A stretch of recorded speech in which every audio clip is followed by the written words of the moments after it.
Members, I call Committee of the Whole on Bill 7, Economic Stabilization Terror Response Act, to order. We are on Clause 2. Shall Clause 2 pass? Recognizing the member for Kelowna Mission. Thank you, Mr. Chair. In yesterday's discussion, I believe we closed off on the question of whether, for British Columbian manufacturers that are following BC regulations, this could create an imbalance or an issue of competitiveness if other provinces are not required to follow BC's potentially stricter regulations. I believe we had some cursory coverage of that question, but I wanted to specifically inquire as to what mitigation strategies would be underway to deal with the applicability of stricter regulations for physical manufacturing equipment that would have a significant capital switch over time.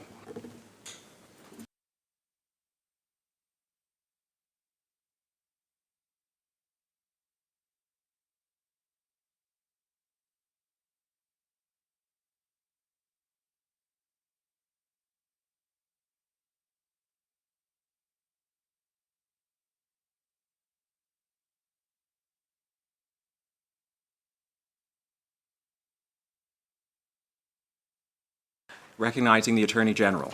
Yeah, thank you. I think I left off last meeting, and I want to thank my team again for who I introduced last time for joining me here today. So I started off by last time answering this question by saying this is exactly why the bill is designed the way it is, for some of the reasons that the member poses in the question.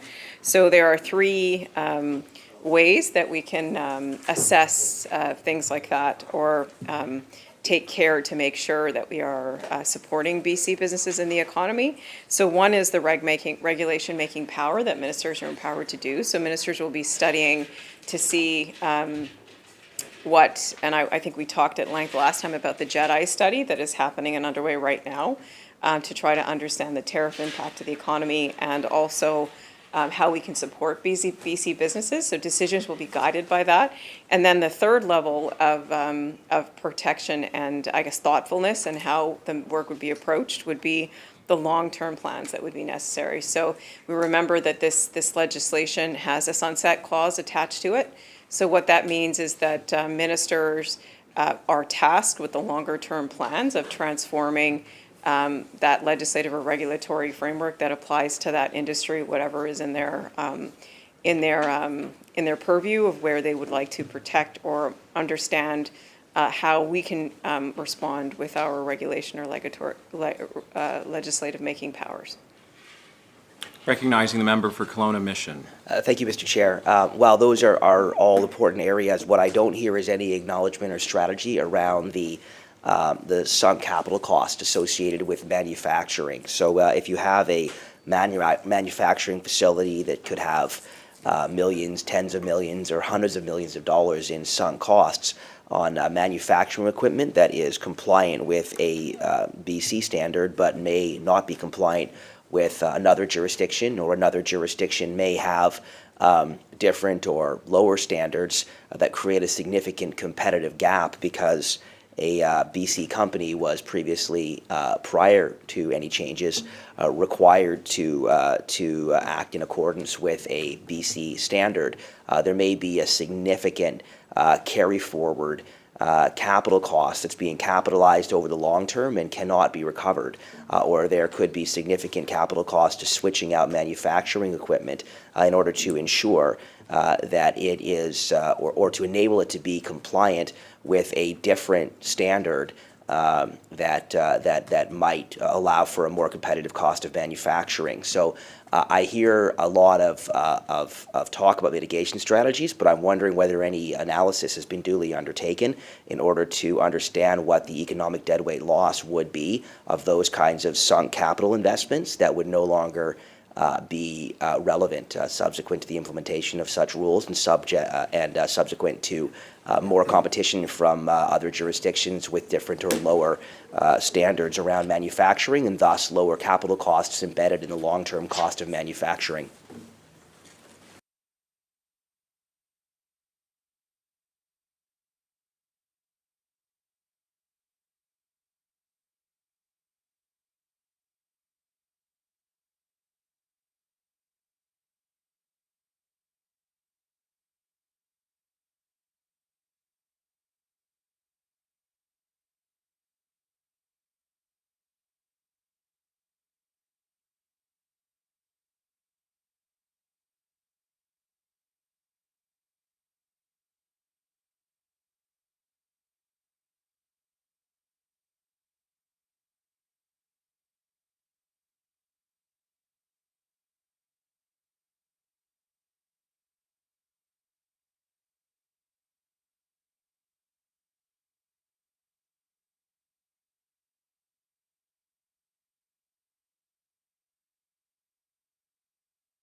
Recognizing the Attorney General.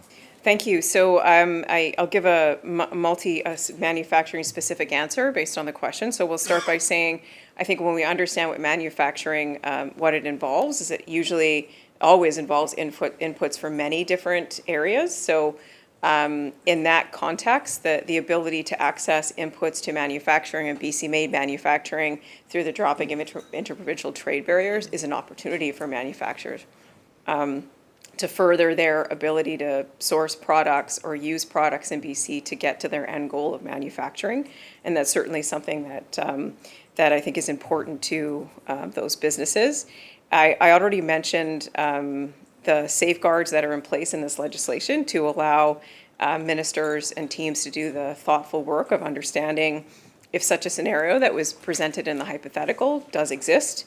I'm told by our team at JEDI that at this stage, our standards for the kind of situations that the member was talking about are actually pretty equal across the country related to the inputs in manufacturing or the kind of capital investments or the standards related to that. But if there are specific examples that he wants to raise, I think the appropriate place for that is like the work that we would do once this legislation hopefully passes, to be able to do that thoughtful approach with the safeguards I mentioned earlier that are in place to do that work.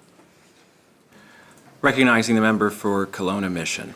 Thank you. Just to go back to the prior answer, the Attorney General made reference to the sunset clause as a positive. I do just want to query whether government is aware that business organizations like the Canadian Federation of Independent Business have flagged their concern with the sunset clause. Specifically, the CFIB said that the amendments to Bill 7 proposed by government, quote, would lower BC's internal trade barriers for just 1 year, creating an unpredictable investment environment at a time when certainty matters most for small business. The government amendments to Bill 7 that we have seen would make it challenging for small businesses to plan ahead and invest in interprovincial trade to and from BC. I return to the broad theme of capital investment, which I raised in the prior question. At the end of the day, major companies that are making capital investments do so on the basis of having an understanding of what the rules are going forward. Nobody allocating capital in their right mind would do so on the basis of rules that exist for only 1 year. So given that she has raised the sunset clause as being a positive, I'm wondering if the Attorney General could expand on what actual thinking has gone into trying to understand the implications of the sunset clause for long-term capital investment on the part of BC companies. Recognizing the Attorney General. When we get to clause 29 on the sunset, I'd be happy to go into detail about that. We're on clause 2. Recognizing the member for Kelowna Mission. Thank you. No rush. We want to actually make sure we ask the right questions here. You'll always need to stand up. I guess it was a rush to stand up then. Yes. I do just want to continue on that question. That same CFIB research shows that red tape, including internal trade barriers, tilts the playing field toward larger corporations that have the financial and regulatory resources to navigate complex legislative schemes, unquote.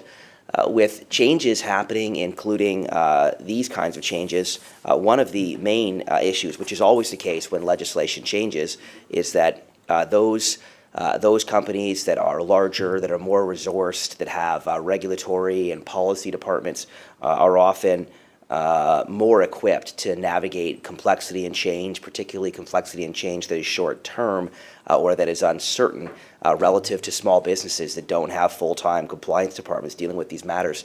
Can the Attorney General expand on what efforts and consultation were undertaken to make sure that the level playing field that we're trying to create is also a level playing field for small business?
Recognizing the Attorney General. Thank you, Chair. So actually, it's small businesses that have the least level of ability to respond to administrative and regulatory burden compared to large businesses, and the capacity to shift. So the dropping of interprovincial trade barriers, I think a lot of organizations see as a bigger benefit to smaller businesses than larger businesses. And so just to the point that the member made, it probably creates a leveler playing field just by dropping regulatory requirements and admin burdens that are placed on businesses. Just to note that CFIB has commented on Part 1 of this legislation as a much-needed step, and it can be, no province has gone this far in liberalizing interprovincial trade and aligns with longstanding recommendations from the business community, along with other BC business leader organizations that represent small businesses, like the BC Chamber of Commerce and the BC Council of BC have expressed support for Part 1 of this legislation related to dropping interprovincial trade barriers. Recognizing the member for Kelowna Mission. Thank you. Just to follow up on the Attorney General's remarks, would the Attorney General agree that while they have supported Part 1, both of the organizations she just cited have actively pushed back on other parts of the bill? Recognizing the Attorney General. I believe I answered that by just noting that it was Part 1. Recognizing the member for Kelowna Mission. Thank you. I will restrain myself from reading back my list of quotes from business organizations expressing their frustration with the broader context of Bill 7 and its sweeping powers, only to note that a decontextualized quotation is not the best.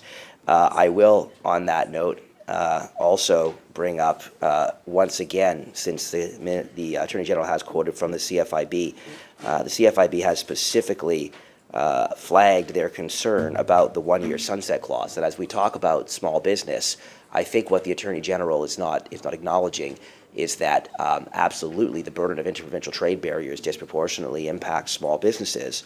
But what I believe we're hearing from the small business community, what I'm seeing and writing in front of me, is that the one-year sunset clause would significantly limit the potential positive impact because of the amount of time and involvement and complexity involved with adjusting or retooling or repositioning a small business with finite resources in order to take advantage of a one-year period. So just trying to understand, again, what work has been undertaken and what consultation has been undertaken in order to determine that a one-year sunset clause is appropriate and that the benefits exceed the detriments. Member, I appreciate that you have asked this question regarding the sunset clause. The minister has given her response with respect to what has been done. So if you would like to reframe your question, that would be, I think, appropriate at this point in time. So I'll give you the floor again, recognizing the member for Kelowna Mission. Thank you. I'll be simply having acknowledged the fact that if there is talk of small business support for the bill, it should also be couched in an understanding that there is a significant desire to see the elimination of the one-year sunset clause by those same organizations. I will move on to my next question. Having canvassed the matter of the issue of competitiveness, can the Attorney General tell us how this bill is intended to ensure that British Columbians and BC businesses are prioritized even with the reduction of interprovincial trade barriers?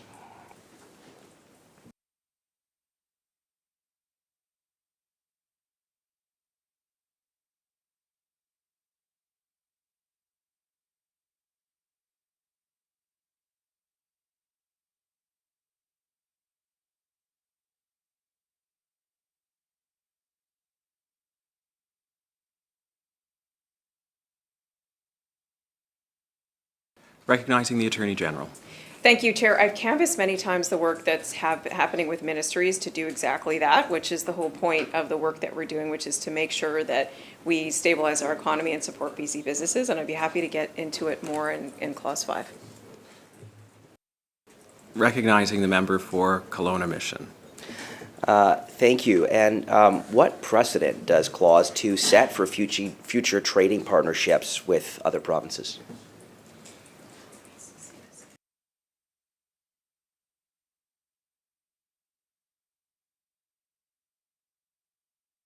Recognizing the Attorney General. Thank you. I also think that we can share quotes back and forth, but the business community has really been advocating for the drop of interprovincial trade barriers for decades, and this Part 1 sends a message to them that we take this seriously and we want to move quickly when it comes to doing that. We are on recognizing the member for Saanich North and the Islands. Thank you, Mr. Chair.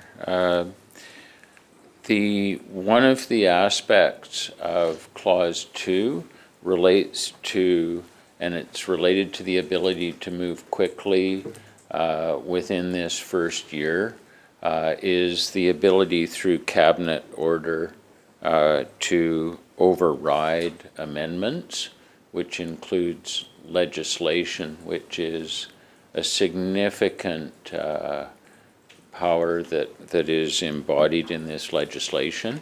And my question then, through the chair to the Attorney General, is what legislation does JEDI see being impacted by these types of regulations over the next year? That's my question. Thank you.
Recognizing the Attorney General. Thank you, Chair. So the process that is undertaken in this legislation is the creation of that negative list that we talked about through regulation.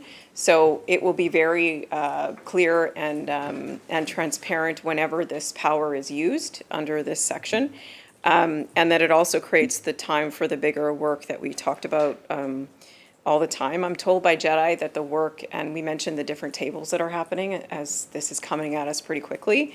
JEDI, the work is underway right now to work with different ministries to understand what that negative list might entail, but also to do the study that we talked about yesterday about the economic impacts of the tariffs, but also interprovincial trade barriers and where exactly that work needs to land.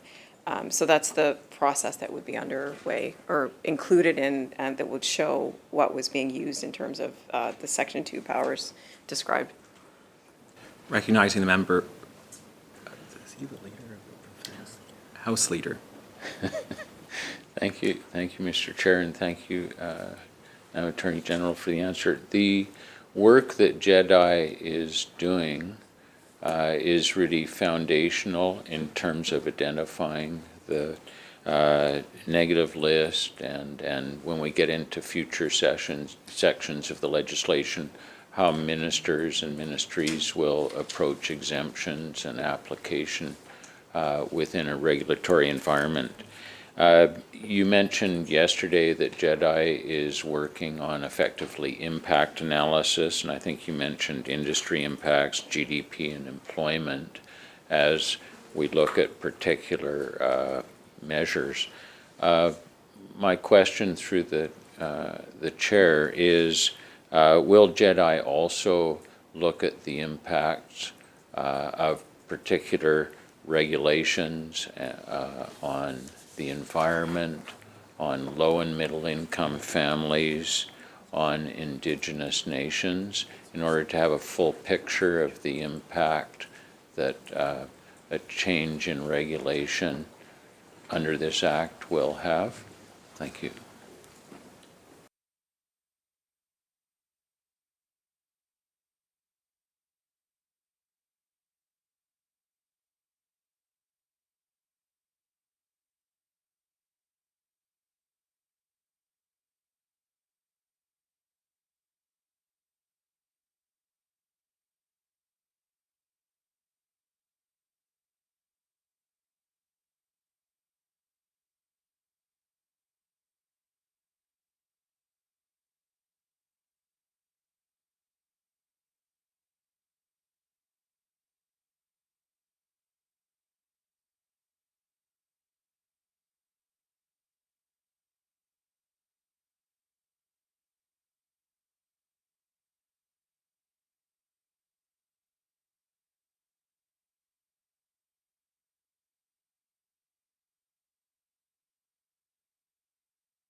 Recognizing the Attorney General. Thank you. So just confirming from JEDI that they will be looking at all impacts, and all aspects of those impacts are moving trade barriers, including the ones that the member noted. And just to also say that DRIPA, as a piece of legislation in this province, applies and would continue to apply with any regulatory making authority. Recognizing the member for Kelowna Mission. Thank you. Can the Attorney General confirm, just for my clarity, if there is a conflict between a BC regulation and this act prevails?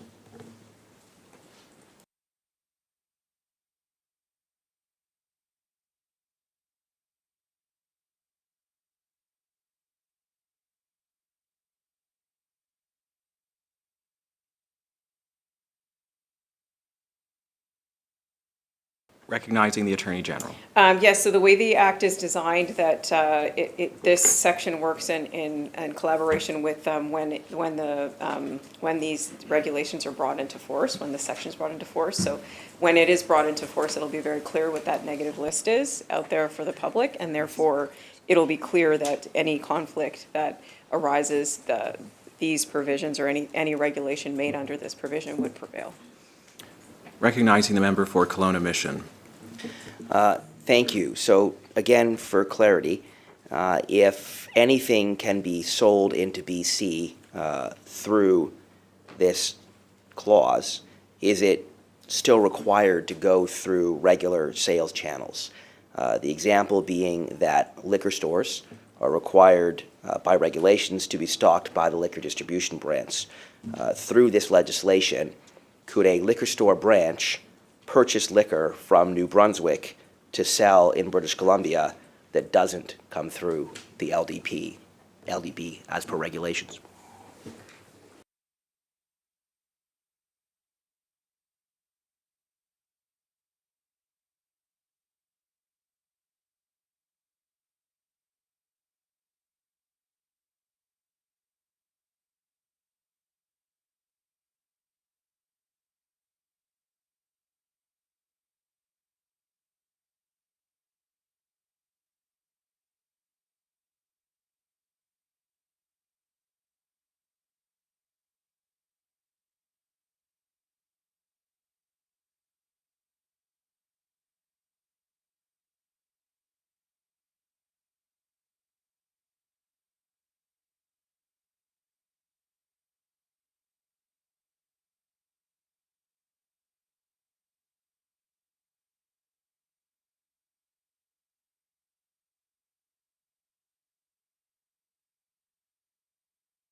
recognizing the Attorney General.